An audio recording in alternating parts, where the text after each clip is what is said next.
ದುರ್ಗೆಯ ಆಶೀರ್ವಾದ ಅಪೂರ್ವವಾದದ್ದು ಪಾರ್ವತಿ. ಜಗತ್ನಲ್ಲಿ ಅಂಥದ್ದೇನೂ ಇಲ್ಲ ಅವಳ ಆಶೀರ್ವಾದದಿಂದ ಸಿಗದೇ ಇರುವಂಥದ್ದು. ಇದು ತುಂಬಾ ಸಂತೋಷವಾದ ವಿಚಾರ. ಆದ್ರೆ ದೇವಿ ದುರ್ಗೆಯ ಆಶೀರ್ವಾದ ತ್ರಿಮೂರ್ತಿಗಳಿಗೆ ಹೇಗ್ ಸಿಗುತ್ತೆ? ನವರಾತ್ರಿ ವ್ರತ ಮಾಡಿ ಅವಳ ಆರಾಧನೆ ಮಾಡೋದ್ರಿಂದ. ನಿಮ್ ಮಾತಿನ ಅರ್ಥ, ಒಂದ್ ವೇಳೆ ಬಾಲಶಿವ ನವರಾತ್ರಿಯ ವ್ರತ ಮಾಡಿದ್ರೆ ಅವ್ರಿಗೆ ದೇವಿ ದುರ್ಗೆಯ ಆಶೀರ್ವಾದ ಸಿಗುತ್ತೆ. ಆಗ ಅವರು ಮಹಾದೇವ ಆಗ್ತಾರೆ. ಹಾ, ಮತ್ತೆ ಬಾಲಶಿವ ಮಹಾದೇವ ಆಗ್ತಿದ್ದ ಹಾಗೆ ದೇವ ಮತ್ತೆ ನಾರಾಯಣ ಕೂಡ ಅವರ ವಾಸ್ತವಿಕ ಸ್ವರೂಪಕ್ಕೆ ಮತ್ತೆ ಬರ್ತಾರೆ. ಅರ್ಥ ಆಯ್ತು.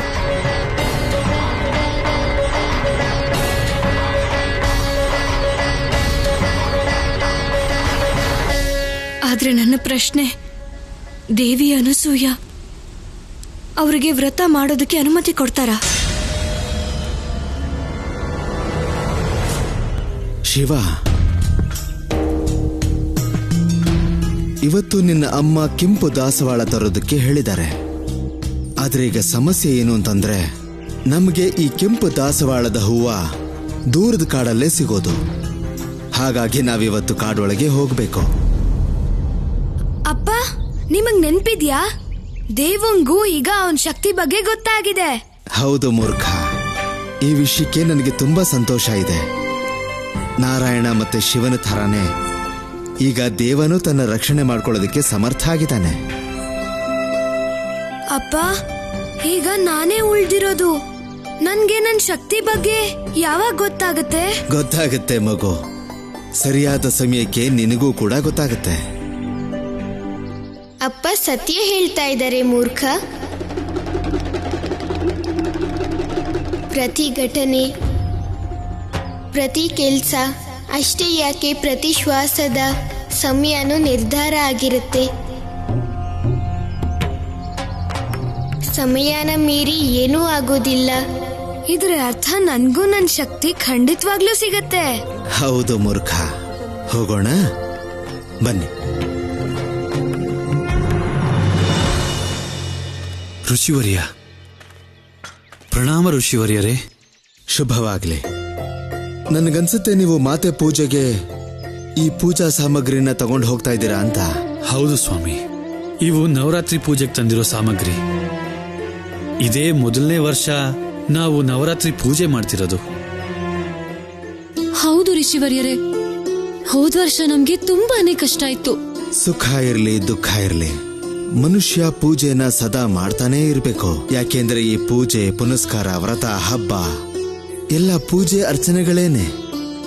ಎಲ್ಲಾ ರೀತಿಯ ಕಷ್ಟ, ದುಃಖ, ರೋಗ ರುಜಿನಗಳನ್ನ ದೂರ ಮಾಡುವಂತ ಅಮೋಘ ಮಂತ್ರಗಳಿವೆ. ಯಾವ ಜೀವಿ ಭಗವಂತನ ಸುಖದಲ್ಲೂ ಸದಾ ಧ್ಯಾನ ಮಾಡ್ತಾನೋ, ಭಗವಂತ ಅವನ ದುಃಖದಲ್ಲಿ ಅವನ್ನ ಒಂಟಿಯಾಗಿ ಬಿಡೋದೇ ಇಲ್ಲ. ಅಲ್ಲದೆ ದುರ್ಗಾದೇವಿ ಅಂತೂ ಮಮತಾಮಯಿ ಜಗಜ್ಜನನಿ ತಾಯಿ ಅವಳು. ಹೌದು ಋಷಿವರ್ಯ, ಈಗ ನಮಗೆ ಅಪ್ಪಣೆ ಕೊಡಿ ನೀವು. ಮಂಗಳವಾಗಲಿ.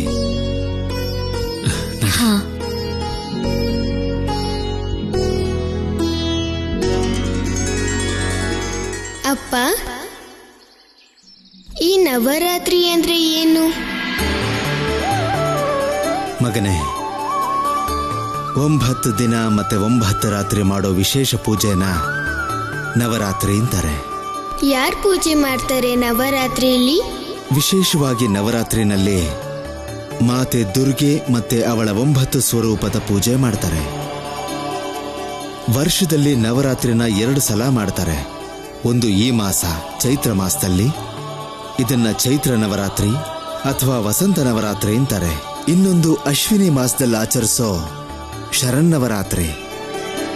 ಈ ಹಬ್ಬದಲ್ಲಿ 9 ದಿನಗಳ ಕಾಲ ವ್ರತ ಇಟ್ಟು ಪ್ರತಿದಿನ ದುರ್ಗಾ ಮಾತೆಯ ಬೇರೆ ಬೇರೆ ಸ್ವರೂಪದ ಪೂಜೆ ಮಾಡ್ತಾರೆ. ಆ ಎಲ್ಲಾ ಸ್ವರೂಪಗಳ ಹೆಸರು ಹೇಳ್ತೀರಾ ಅಪ್ಪ? ಶೈಲಪುತ್ರಿ, ಬ್ರಹ್ಮಚಾರಿಣಿ, ಚಂದ್ರಘಂಟ, ಕೂಷ್ಮಾಂಡ, ಸ್ಕಂದಮಾತಾ, ಕಾತ್ಯಾಯಿನಿ.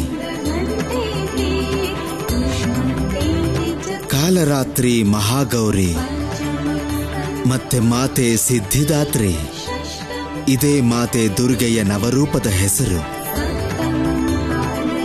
ಪ್ರತಿದಿನ ಶ್ರದ್ಧೆ ಭಕ್ತಿಯಿಂದ ವ್ರತ ಮಾಡಿ ಆ ತಾಯಿಗೆ ಪೂಜೆ ಮಾಡ್ತಾರೋ, ತಾಯಿ ಆ ಭಕ್ತನ ಪ್ರತಿ ಮನೋಕಾಮನೆಯನ್ನು ವ್ರತದ ಅಂತಿಮ ದಿವಸ ಅವಳ ಸಿದ್ಧಿದಾತ್ರಿ ಅವತಾರದಲ್ಲಿ ಪೂರ್ತಿ ಮಾಡ್ತಾಳೆ.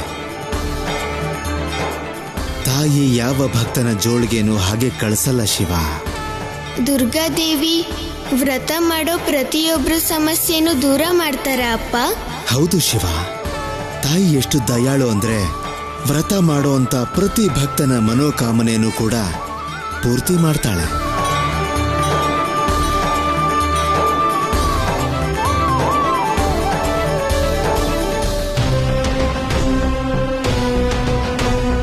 ಬಾಲಶಿವ ಅವ್ರ ಅಪ್ಪ ಮತ್ತೆ ಗೆಳೆಯನ್ ಜೊತೆ ಬರ್ತಿದ್ದಾರೆ ರಾಜ್ಕುಮಾರಿ. ಅಣ್ಣನ ಆದೇಶದ ಹಾಗೆ ನನ್ ದೃಷ್ಟಿನೂ ಅವ್ರ ಮೇಲೇನೆ ಇದೆ. ಆದ್ರೆ ಅವ್ರು ಏನ್ ಮಾತಾಡ್ತಿದ್ದಾರೆ ಅನ್ನೋದನ್ನ ಹೇಳು. ಅವರು ತುಂಬಾ ದೂರ ಇದ್ದಾರೆ ರಾಜ್ಕುಮಾರಿ. ಏನ್ ಹೇಳ್ತಿದ್ದಾರೆ ಅಂತ ಕೇಳಿಸ್ತಿಲ್ಲ. ಅಪ್ಪ, ನವರಾತ್ರಿ ಕೊನೆ ದಿನನೇ ದುರ್ಗಾದೇವಿಯಿಂದ ನಮ್ಮ ಆಸೆ ಪೂರ್ಣ ಆಗೋ ವರ ಯಾಕೆ ಸಿಗೋದು ಅಪ್ಪ? ಇದಕ್ಕೆ 2 ಕಾರಣ ಇದೆ ಮಗು. ಮೊದಲನೇದು 9 ದಿನ ನಡೆಯುವಂತ ವ್ರತಕ್ಕೆ ಇದು ಕೊನೆ 9ನೇ ದಿನ. ಅವತ್ತು ಭಕ್ತನ ವ್ರತ ಪೂರ್ಣ ಆಗುತ್ತೆ. ಮತ್ತೆ ಇನ್ನೊಂದು ಕಾರಣ ಅಂದ್ರೆ ಆ ದಿವಸ ಪೂಜೆ ಮಾಡೋ ದೇವಿಯ ಹೆಸರು ಸಿದ್ಧಿದಾತ್ರಿ ದೇವಿ ಅಂತ. ಎಲ್ಲ ಸಿದ್ಧಿಗಳನ್ನು ಪ್ರದಾನ ಮಾಡುವಂತ ತಾಯಿ. ಹೆಸರು ಹೇಗೋ ಗುಣನೂ ಹಾಗೆ. ಆದ್ರೆ ಅರ್ಥ ಏನು ಅಂದ್ರೆ ಶಿವ, ತಾಯಿ ಸಿದ್ಧಿದಾತ್ರಿ ಪ್ರಸನ್ನಳಾಗಿ ತನ್ನ ಭಕ್ತರ ಎಲ್ಲ ಅಭಿಲಾಷೆಯನ್ನ ಪೂರ್ಣ ಮಾಡ್ತಾಳೆ. ತಾಯಿ ಬಹಳ ದಯಾಳು ಮಗು. ತನ್ನ ಸಂತಾನಕ್ಕೆ ಕೇವಲ ಕೊಡೋದಷ್ಟೇ ಗೊತ್ತಿದೆ.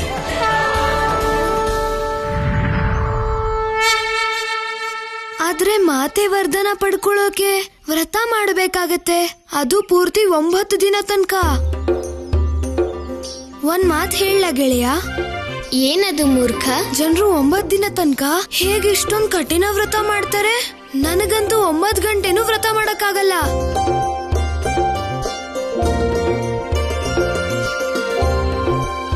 ದೃಢ ನಿಶ್ಚಯ ಶಕ್ತಿ ಮತ್ತದೇ ಶ್ರದ್ಧೆ ಇರೋದ್ರಿಂದ.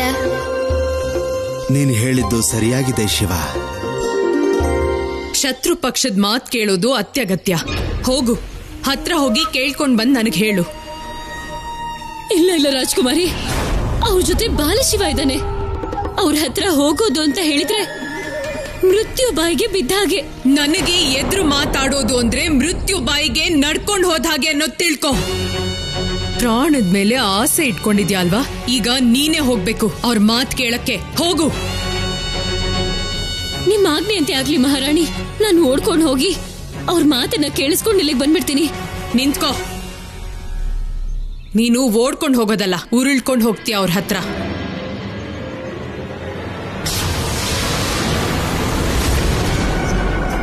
ಈಗ ಹೋಗಿ ಅವ್ರ ಮಾತನ್ನೆಲ್ಲ ಕೇಳಿಸ್ಕೊ.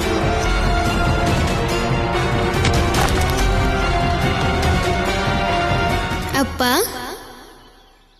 ನವರಾತ್ರಿ ವ್ರತ ನಿಜವಾಗ್ಲೂ ಕಷ್ಟ ಇರುತ್ತಾ? ಹೌದು ಮಗು, ಕಷ್ಟ ಅಂತೂ ಇದ್ದೇ ಇರುತ್ತೆ. ಆದ್ರೆ ನಮ್ಮ ಸಂಕಲ್ಪ ಶಕ್ತಿ ಗಟ್ಟಿಯಾಗಿದ್ರೆ ಜಗತ್ತಲ್ಲಿ ಯಾವುದೂ ಕಷ್ಟ ಅಲ್ಲ. ಹಾಗಾದ್ರೆ ನಾನು ವ್ರತ ಮಾಡ್ತೀನಿ ಅಪ್ಪ. ಏನು? ಇಲ್ಲ ಶಿವ, ನೀನು ನವರಾತ್ರಿ ವ್ರತ ಮಾಡೋ ತಪ್ಪನ್ನ ಯಾವತ್ತೂ ಮಾಡಬೇಡ. ಈ ವ್ರತದ ನಿಯಮ ತುಂಬಾ ಕಷ್ಟವಾಗಿರುತ್ತೆ. ನೀನು ಕೇಳಿಸ್ಕೊಳ್ಳಿಲ್ವಾ ಮೂರ್ಖ? ಅಪ್ಪ ಏನ್ ಹೇಳಿದ್ರು ಅಂತ? ಸಂಕಲ್ಪ ಗಟ್ಟಿಯಾಗಿರ್ಬೇಕು. ನಾನು ವ್ರತ ಮಾಡೋ ನಿರ್ಧಾರನ ಮಾಡಾಗಿದೆ ಮೂರ್ಖ. ಇನ್ನು ನಾನು ನನ್ನ ನಿರ್ಧಾರನ ಖಂಡಿತ ಬದಲಾಯಿಸೋದಿಲ್ಲ. ಇದೇನಿದು? ಈ ಬಾಲಕ ಶಿವ ನವರಾತ್ರಿ ವ್ರತ ಮಾಡ್ತಾನ? ಗೆಳೆಯ ಶಿವ, ಆವೇಶದಲ್ಲಿ ಮಾತಾಡ್ಬೇಡ. 9 ದಿನದ ವ್ರತ ಮಾಡೋದು ಹಾಸ್ಯದ ವಿಷಯ ಖಂಡಿತ ಅಲ್ಲ. ಶಿವ, ನೀನು ಈ ವ್ರತನ ಯಾರಿಗೋಸ್ಕರ ಯಾತಕ್ಕೋಸ್ಕರ ಮಾಡ್ತೀಯ? ನಾನು ಈ ವ್ರತನ ಗೆಳತಿ ಪಾರ್ವತಿಗೋಸ್ಕರ ಮಾಡ್ತಿದ್ದೀನಿ ಅಪ್ಪ. ಅವ್ರಿಗೆ ಅವ್ರ ಮಹಾದೇವ ಸಿಗ್ಬೇಕು ಅಂತ.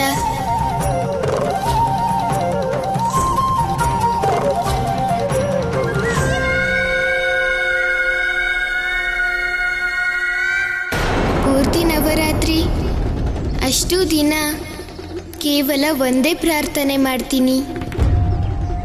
ನನ್ನ ಗೆಳತಿ ಅಂದ್ಕೊಂಡಿದ್ದು ಅವ್ರಿಗೆ ಆದಷ್ಟು ಬೇಗ ಸಿಗೋ ಹಾಗಾಗ್ಲಿ ಅಂತ.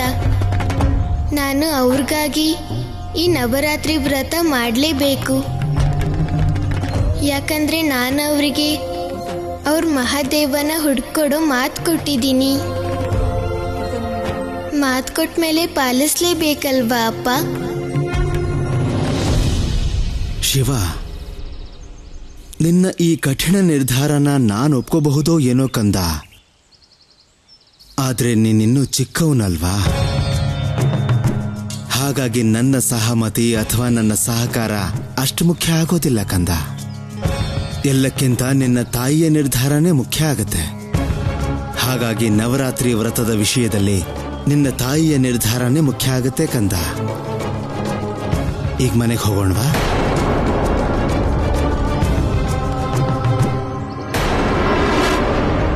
ದಾರಿ ಮಧ್ಯದಲ್ಲಿ ಕಲ್ಲಿದ್ರೆ ಒಳ್ಳೇದಲ್ಲ.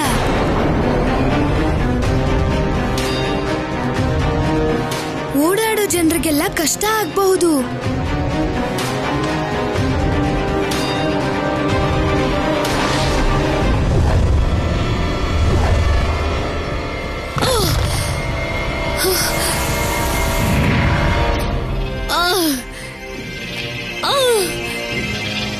ನಿನ್ ನರಳಾಟ ನಿಲ್ಸು. ಏನ್ ಕೇಳಕ್ ಹೋಗಿದ್ಯೋ, ಏನ್ ಕೇಳ್ಕೊಂಡ್ ಬಂದ್ಯೋ ಅದನ್ನ ಹೇಳು.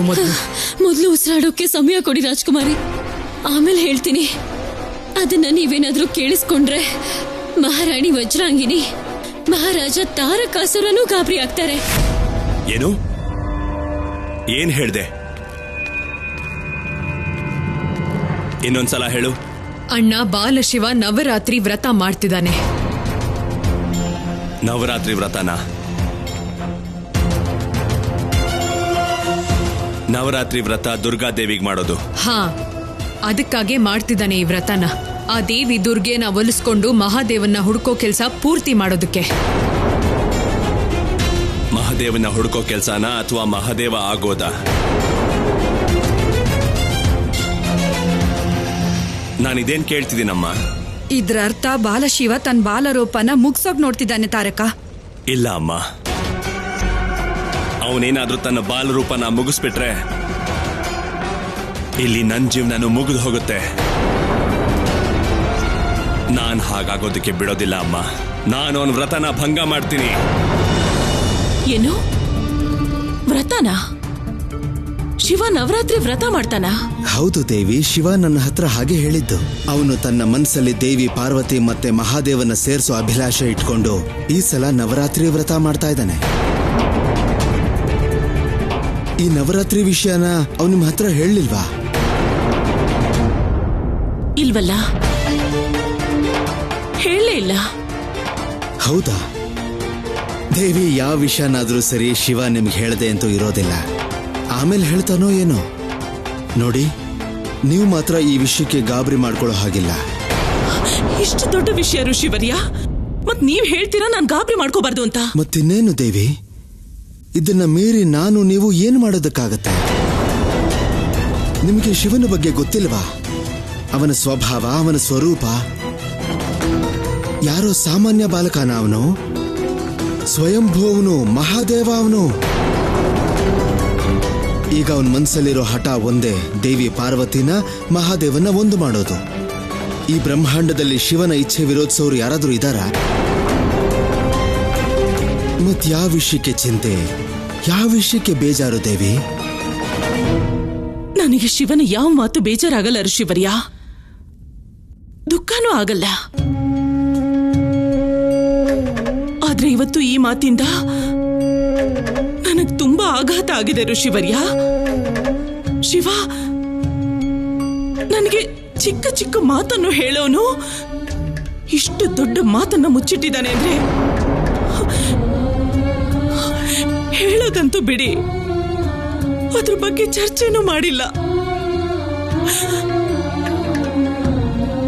ದೇವಿ ಪಾರ್ವತಿ ಇಷ್ಟು ಬದಲಾಯಿಸಿದ್ದಾರೆ ನನ್ನ ಶಿವನನ್ನ.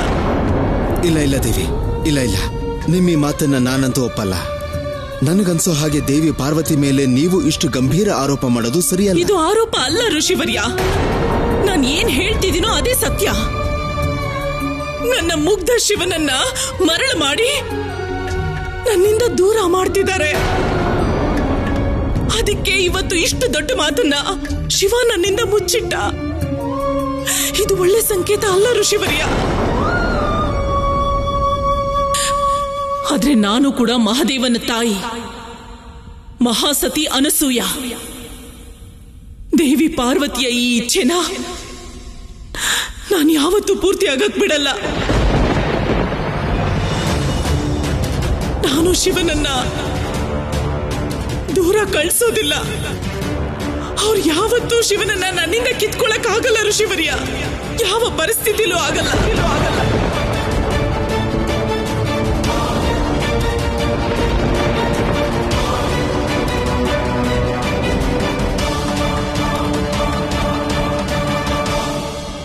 ಶಾಂತಳಾಗಿ ದೇವಿ, ಶಾಂತಳಾಗಿ. ನಿಮ್ಮ ಮನಸ್ಸನ್ನ ಹತೋಟಿಯಲ್ಲಿಡಿ. ಕ್ರೋಧ ಮನೋವಿಕಾರಗಳಲ್ಲಿ ತುಂಬಾ ವಿನಾಶಕಾರಿ ವಿಕಾರ ದೇವಿ. ವಿವೇಕ ಕಳ್ಕೊಂಡ್ರೆ ಒಳ್ಳೆ ಬುದ್ಧಿ ಸಂಪೂರ್ಣ ನಾಶ ಆಗುತ್ತೆ. ಬಾಲಶಿವನ ಜೊತೆಗೆ ನಿಮ್ಮ ಬಂಧ ಇರೋದು ಎಲ್ರಿಗೂ ಚೆನ್ನಾಗಿ ಗೊತ್ತು ದೇವಿ. ಸರಿ, ಈ ನವರಾತ್ರಿ ವಿಷಯ ಹೇಳೋದಕ್ಕೆ ಅವನು ಮರ್ತಿರಬಹುದು. ಅಂದ್ರೆ ಅದರಲ್ಲಿ ಮಹಾದೇವನ ರಹಸ್ಯ ಇರಬಹುದಲ್ವಾ? ನೀವು ಒಪ್ತಿರ ತಾನೆ ಈ ಬ್ರಹ್ಮಾಂಡದಲ್ಲಿ ಏನೇ ಆದ್ರೂ ಮಹಾದೇವನ ಇಚ್ಛೆಯಿಂದನೇ ಆಗೋದು ಅಂತ? ಅಂದಮೇಲೆ ಇದು ಕೂಡ ಮಹಾದೇವನ ಇಚ್ಛೆನೇ ಇರಬಹುದು ದೇವಿ. ನೀವು ಧೈರ್ಯವಾಗಿರಿ, ಮತ್ ನನಗೆ ಪೂರ್ತಿ ವಿಶ್ವಾಸ ಇದೆ. ಆದಷ್ಟು ಬೇಗ ಶಿವ ನಿಮ್ಮ ಹತ್ರ ಬಂದು ಸ್ವಯಂ ತಾನೇ ಈ ನವರಾತ್ರಿ ವ್ರತದ ಬಗ್ಗೆ ಹೇಳ್ತಾನೆ. ನಾನು ಆ ಕ್ಷಣಕ್ಕೆ ಕಾಯ್ತಿದ್ದೀನಿ ಋಷಿವರ್ಯ.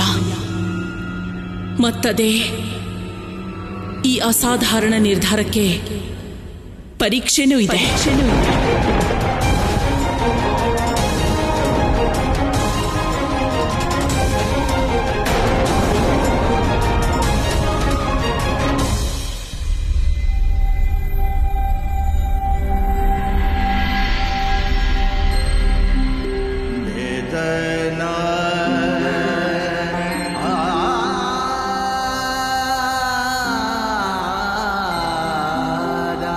ಶಿವ, ನನಗ್ ಗೊತ್ತು, ದೇವಿ ಪಾರ್ವತಿ ಸಹವಾಸದಿಂದ ನೀನು ನನಗೆ ಹೇಳ್ದೇನೆ ನವರಾತ್ರಿ ವ್ರತ ಮಾಡೋ ನಿರ್ಧಾರ ಮಾಡಿದೀಯಾ ಅಂತ. ಆದ್ರೆ ಈಗ್ಲೂ ನನಗ್ ವಿಶ್ವಾಸ ಇದೆ ಶಿವ, ನೀನ್ ನನಗೆ ನಿನ್ನ ಈ ನಿರ್ಧಾರದ ಬಗ್ಗೆ ಖಂಡಿತ ಹೇಳ್ತೀಯ. ಮೊದ್ಲಿನ ಹಾಗೆ ನನ್ನ ಹತ್ರ ಅನುಮತಿನೂ ಕೇಳ್ತೀಯ.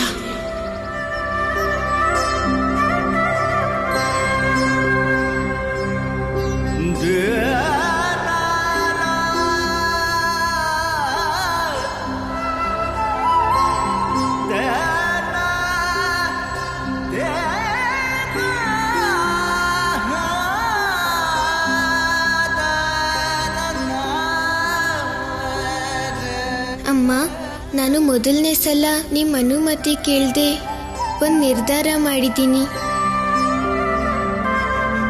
ಆದರೆ ನನಗೆ ವಿಶ್ವಾಸ ಇದೆ, ನಾನು ಅದನ್ನು ಹೇಳಿದ ಮೇಲೆ ನಿಮಗೂ ನನ್ನ ನಿರ್ಧಾರದ ಬಗ್ಗೆ ಹೆಮ್ಮೆ ಆಗುತ್ತೆ. ಯಾಕಂದರೆ ನನ್ನ ಈ ನಿರ್ಧಾರದಲ್ಲಿ ಮಾತನ್ನು ಗೌರವಿಸೋದು ಮತ್ತು ಅಮ್ಮನ ಶಿಕ್ಷಣನ ಅಳವಡಿಸಿಕೊಳ್ಳೋದು ಎರಡೂ ಇದೆ.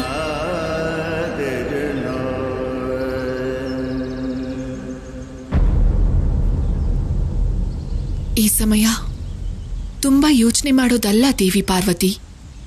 ಏನ್ ಮಾಡ್ಬೇಕು ಅಂತ ಗೊತ್ತಾಗ್ತಾ ಇಲ್ಲ, ಏನೂ ಅರ್ಥ ಆಗ್ತಿಲ್ಲ. ಏನ್ ಮಾಡ್ಲಿ? ಬಾಲಶಿವನ ಹತ್ರ ಹೋಗಿ ಅವರನ್ನ ನವರಾತ್ರಿ ವ್ರತ ಮಾಡೋದಕ್ಕೊಪ್ಸು. ಹಾ ಪಾರ್ವತಿ, ಯಾಕೆ ಅಂದ್ರೆ ನವರಾತ್ರಿ ವ್ರತ ನಾಳೆಯಿಂದನೇ ಆರಂಭ ಆಗುತ್ತೆ. ಆದ್ರೆ ಹೇಗೆ? ವ್ರತ ಫಲ ಕೊಡ್ಬೇಕಾದ್ರೆ ಅವರ ಮನಸ್ಸು ಶುದ್ಧವಾಗಿರ್ಬೇಕು, ಸಂಪೂರ್ಣ ಭಕ್ತಿ ಭಾವದಿಂದ ಮಾಡಬೇಕಾಗತ್ತೆ. ನಾನು ಬಾಲಶಿವನ ಮನಸ್ಸಲ್ಲಿ ಶ್ರದ್ಧೆ ಭಕ್ತಿನ ಹೇಗೆ ಎಚ್ಚರಿಸೋದು? ಸಾಧ್ಯ ಇದೆ ದೇವಿ. ಬಾಲಶಿವನ ಮನಸ್ಸಲ್ಲಿ ದೇವಿ ದುರ್ಗೆ ಮೇಲೆ ಶ್ರದ್ಧೆ ಮತ್ತೆ ಭಕ್ತಿನ ನೀನೇ ತುಂಬೋಕ್ ಸಾಧ್ಯ. ಇಲ್ಲ, ನನ್ನಿಂದ ಈ ಕೆಲಸ ಆಗಲ್ಲ. ನಮ್ಮ ಅಭಿಪ್ರಾಯನ ಹೇರೋದು ಸರಿಯಲ್ಲ, ಅಧರ್ಮ. ಅಲ್ದೆ ಜಗಜ್ಜನನಿ ಆದಿಶಕ್ತಿಯಾದ ನಾನು ಈ ಅಧರ್ಮನ ಮಾಡೋದಿಲ್ಲ.